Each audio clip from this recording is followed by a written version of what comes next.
Hi again, everyone. Welcome back to Ask Empire.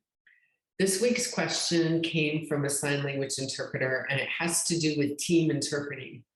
So, team interpreting is when interpreters work together in tangent on an assignment, and that can be a live assignment or it can be virtual assignment. So, the two things that I would recommend are prep and communication. Prep, meaning that you have the materials that you need, you know the content, you know who the consumer is, whether you're interpreting to a vast audience and there may or may not be anyone there that needs your services, or if you have specific consumers.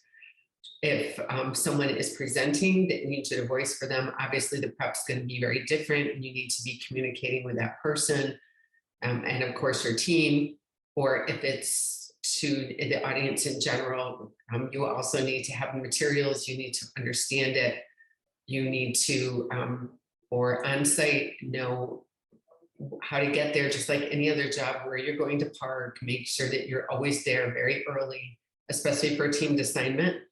And communication, I would say, make sure that you always have your team's contact information.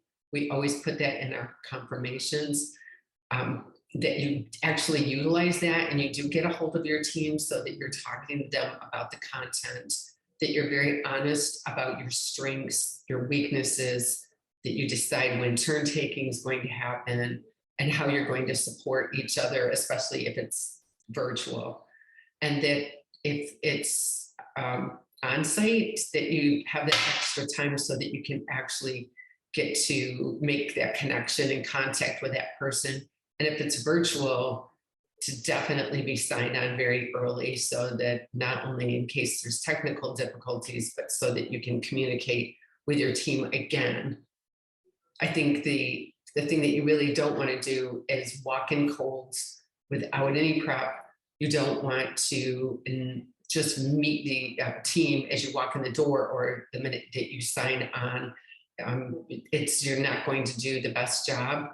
And if you need any of that information, to go to the agency and make sure that you have it, and not 10 minutes before the job, but days before the job if possible. So that would be my advice for teaming, is to keep those two things in mind: prep and communication. And maybe calm, but you'll be fine. All right, thanks so much.